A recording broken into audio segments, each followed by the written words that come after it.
Hello learners of class 6th. I am sure that all of you must have one favorite teacher and you would want to know more about that teacher. Similarly, the poem that we are going to read today also has a child who is curious to know more about his teacher.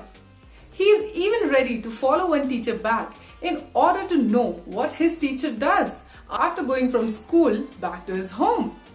The poem is titled Where Do All the Teachers Go?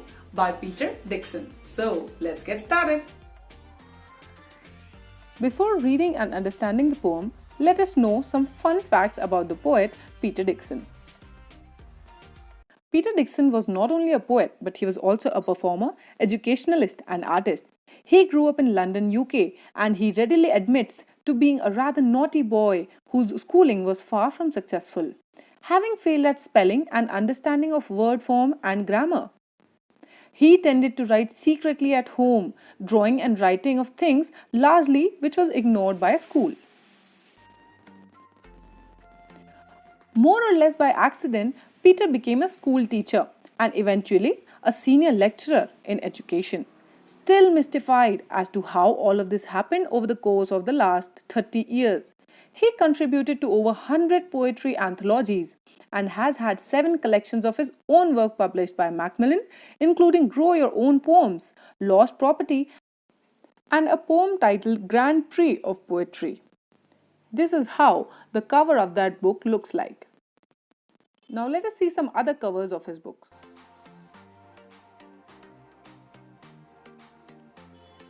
All of these books are written by Peter Dickson.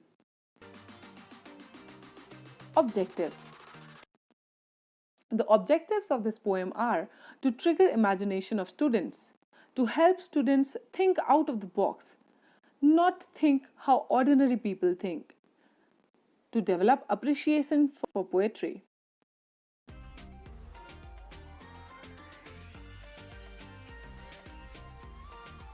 Let me begin with a question. Have you ever been curious of what your teachers do at home and elsewhere? I'm sure each one of you must be curious what your teachers do at home. For a little child, a teacher is special. It is difficult for a child to think of his or her teacher as an ordinary person. This is a humorous poem written from a child's point of view. He is curious to know about his teacher's life outside of classroom. He has many questions in his mind. The first stanza begins with the child asking, where do all the teachers go when it's 4 o'clock? So usually in UK, 4 o'clock is the time when school closes. So he's asking, what happens? What do the teachers do after the school is over? Do they live in houses? And do they wash their socks? So it's very difficult for the child to imagine that teachers do normal household chores like he himself does or she herself does.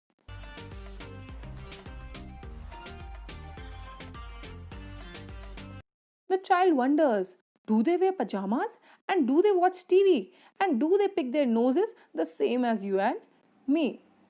It's very difficult for him to create an image of his teacher wearing a pajama. That's a very new concept for him because he has seen always his teacher being formally dressed.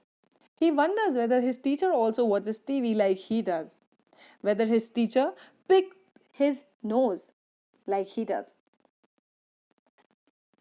So again, this element of humor has been added in order to make the poem humorous and funny. The child is wondering all of these questions. He is processing all of these thoughts in his mind and thinking whether his teacher does all the mundane and normal things that all of the normal human beings do.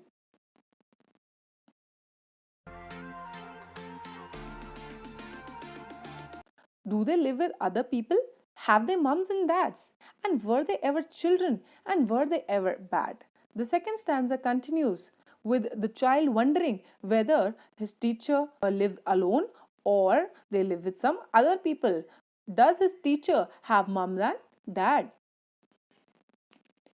And then the child questions, were they ever children? Is it possible for his teacher to be a child at one point of time in the past? And were they ever bad? Did they do something for which they were punished? The third stanza continues. Did they ever never spell right? Did they ever make mistakes? So he's asking, as a child, if his teacher ever made mistakes. Mistakes like spelling mistakes or any other kind of mistakes. Were they punished in the corner if they pinched the chocolate flakes? So, punished in the corner basically means when a child is being notorious, he does something mischievous. This is common. The child is asked to stand in as a form of punishment. So the child wonders whether his teacher also, when his teacher was little, was his teacher punished also in the corner if they pinch the chocolate flakes. Now, what are flakes? Flakes is basically, it's a thin chip like layer. As you can see in this image of cake, you can see this thin chip like layers, which children have a habit of stealing and eating, right? So he's wondering when his teacher was a child, whether the teacher also pinched again means, here it means to steal. So he's wondering whether his if he he's wondering whether his teacher was punished when his teacher as a child stole the chocolate flakes from a cake and then made to stand in a corner. All of this is very fascinating for this child.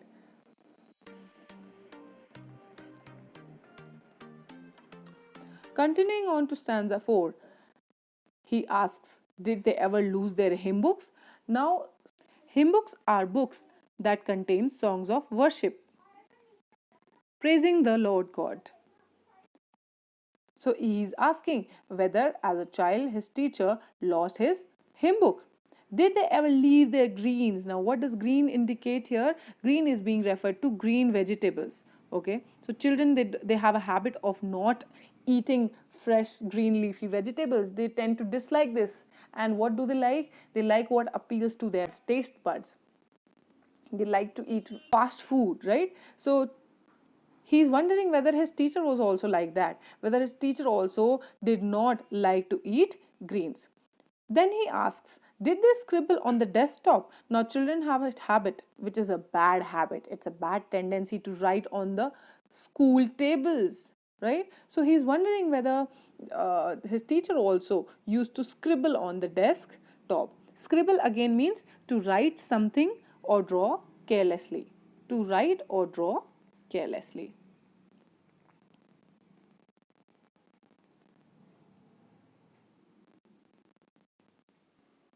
The child continues wondering that did they wear old dirty jeans? An ideal teacher has an image of a clean personality, of a disciplined personality again. So he is wondering that if his teacher also wore dirty jeans, old dirty jeans again. I'll follow one back home today. I'll find out what they do. Then I will put it in a poem that they can read to you. They here refers to teachers. So he's saying that I'm going to follow one of my teachers one day and I'm going to find out what do they do after they go home. And after finding that out, I'm going to write it in a poem that your teachers can read for you. So it's a very simple yet imaginative and interesting poem that you are definitely going to enjoy. It is going to trigger your imagination, and definitely some questions must be popping up in your mind after reading this poem. You must be curious about more things, how your teacher's lifestyle is. Let us conclude with a poem.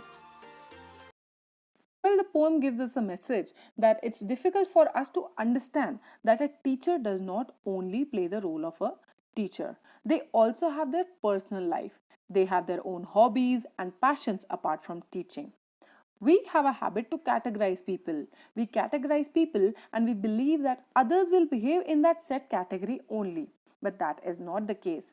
It is time to accept people not as a set category but as human beings. So, teachers are also human beings. They'll also do all the normal things that you and your loved ones do. They also have a personal life. They'll also play the role of a father, mother, sister, daughter. And apart from that, they have their own personal life and they have their own personal space. So we need to understand that. But for a child, it's a teacher is next to a superhuman being. He cannot imagine, it is very difficult for him to imagine that a teacher can behave like normal person. So this poem is teaching us to be considerate of our teachers because they are also human beings like we are. I hope you understood and enjoyed the poem. That's all for today.